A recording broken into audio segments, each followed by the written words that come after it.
Assalamualaikum warahmatullahi wabarakatuh. Alhamdulillahi rabbil alamin. Wassalatu wassalamu ala asrafil mursalin Sayyidina Muhammad wa ala alihi wa sahbihi ajma'in. Amma ba'du. Hadis Muslim nomor 1002. Artinya diriwayatkan dari Ibnu Umar radhiyallahu anhu bahwasanya Umar bin Khattab radhiyallahu anhu pernah bertanya kepada Rasulullah SAW ketika dia berada di Ji'ronah sewaktu pulang dari Taif. Kata Umar, "Ya Rasulullah, sesungguhnya saya pernah bernazar pada masa jahiliyah untuk beriktikaf sehari di Masjidil Haram. Bagaimana menurut Anda?" Rasulullah SAW menjawab, "Pergilah lalu beriktikaflah sehari." Kata Ibu Umar, Nabi SAW pernah memberikan seorang jariyah, yaitu budak perempuan, kepada Umar dari jatah 1/5 harta rampasan perang. Ketika Rasulullah SAW memerdekakan para tawanan perang, Umar bin Khattab radhiyallahu anhu mendengar teriakan mereka, "Rasulullah SAW telah memerdekakan kami." Lalu Umar bertanya, "Ada apa ini?" Orang-orang menjawab, "Nabi SAW telah membebaskan para tawanan perang yang semula dijadikan budak." Maka Umar mengatakan, "Hai Abdullah, pergilah ke budak perempuan tersebut, lalu merdekakanlah dia." Hadis ini juga diriwayatkan oleh Al-Bukhari nomor hadis 3144. Hadis Muslim nomor 1003. Artinya diriwayatkan dari Ibnu Abbas radhiyallahu anhu, ia berkata, Sa'ad bin Ubadah mohon fatwa kepada Nabi SAW mengenai nazar ibunya yang meninggal sebelum melaksanakan nazar tersebut. Nabi SAW bersabda, "Laksanakanlah nazar itu." Hadis ini juga diriwayatkan oleh Al-Bukhari nomor hadis 2761. Hadis Muslim nomor 1004. Artinya diriwayatkan dari Uqbah bin Amir radhiyallahu anhu, ia berkata, "Saudara perempuanku bernazar jalan kaki ke Baitullah tanpa alas kaki. Lalu dia menyuruhku mohon fatwa untuknya kepada Rasulullah SAW. Kemudian aku pun mohon fatwa kepada Rasulullah SAW. Lalu beliau bersabda, hendaklah dia pergi dengan berkendaraan." Hadis ini juga diriwayatkan oleh Al-Bukhari nomor hadis 1866. Hadis Muslim nomor 1005. Artinya diriwayatkan dari Anas radhiyallahu anhu bahwasanya Nabi SAW pernah melihat seorang lelaki tua dipapah oleh 2 orang putranya. Lalu Nabi SAW bertanya, "Ada apa ini?" Mereka menjawab, "Ayah kami ini bernazar berjalan kaki." Nabi SAW bersabda, "Sesungguhnya Allah Azza wa Jalla tidak membutuhkan penyiksaan ayahmu terhadap dirinya sendiri." Rasulullah SAW memerintahkannya agar naik kendaraan. Hadis ini juga diriwayatkan oleh Al-Bukhari nomor hadis 1865. Hadis Muslim nomor 1006. Artinya diriwayatkan dari Umar radhiyallahu anhu dari Nabi SAW bahwasanya beliau melarang bernazar. Beliau bersabda, "Sesungguhnya nazar itu tidak membawa kebaikan. Hanya saja dengan nazar itu akan dipungut pembayaran dari orang yang kikir." Hadis ini juga diriwayatkan oleh Al-Bukhari nomor hadis 6608.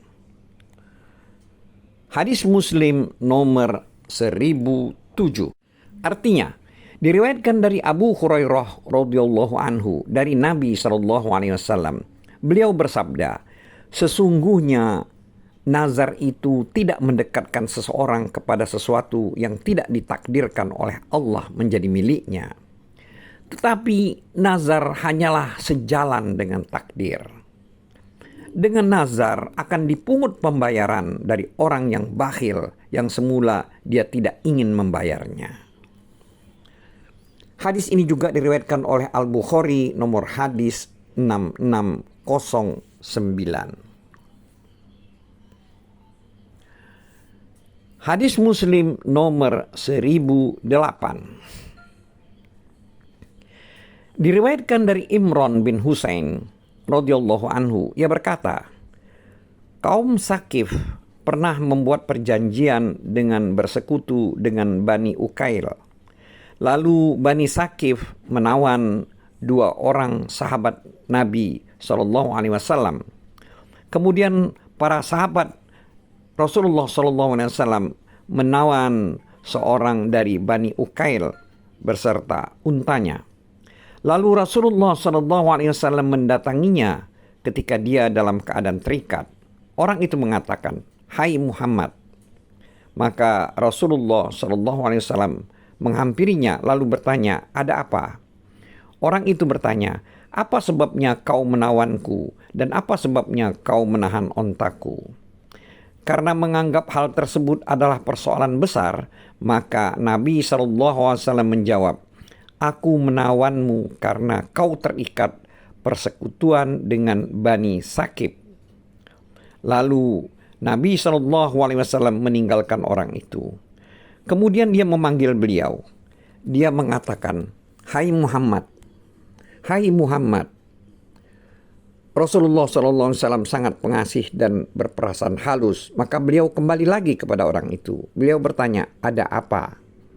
Orang itu mengatakan, "Sungguh aku masuk Islam." Nabi SAW menjawab, "Seandainya kau ucapkan hal itu ketika kau dalam keadaan berkuasa, artinya dalam keadaan bebas, maka kau sangat beruntung." Lalu Nabi SAW pergi. Kemudian orang itu memanggil beliau, "Hai Muhammad, hai Muhammad." Maka Nabi SAW mendekatinya lalu beliau bertanya, "Ada apa?" Orang itu mengatakan, "Aku sungguh lapar, berikan aku makan.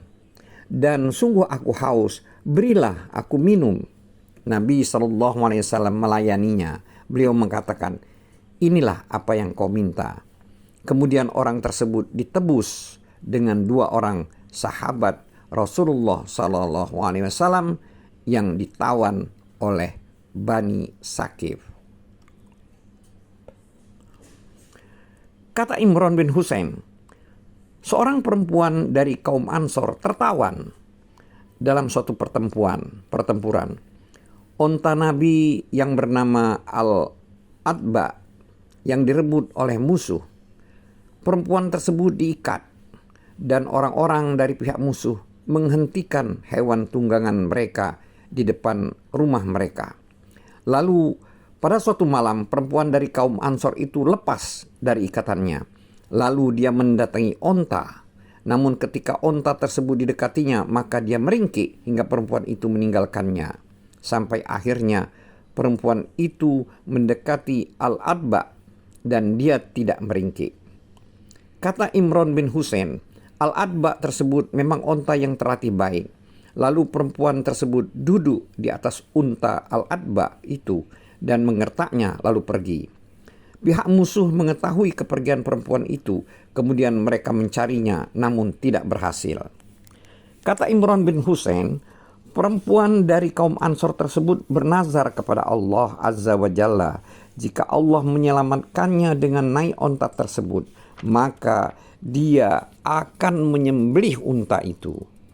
Setelah perempuan itu tiba di Madinah, orang-orang melihatnya, kata mereka, "Ada Al-Adba, unta Rasulullah SAW."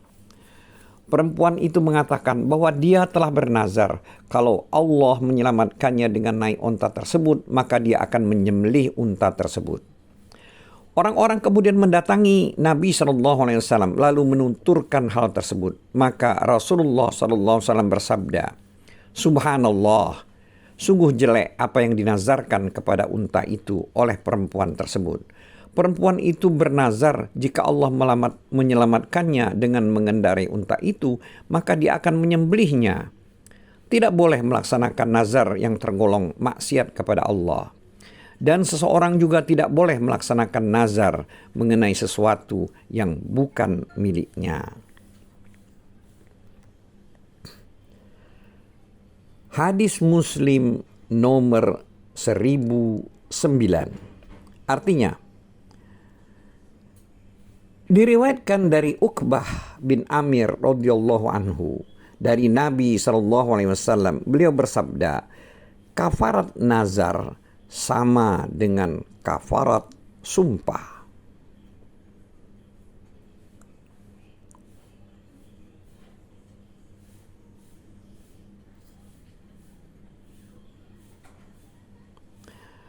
Sebagai keterangan, nazar tidak boleh dilaksanakan atau tidak mampu dilaksanakan, membuatnya wajib membayar kafarat.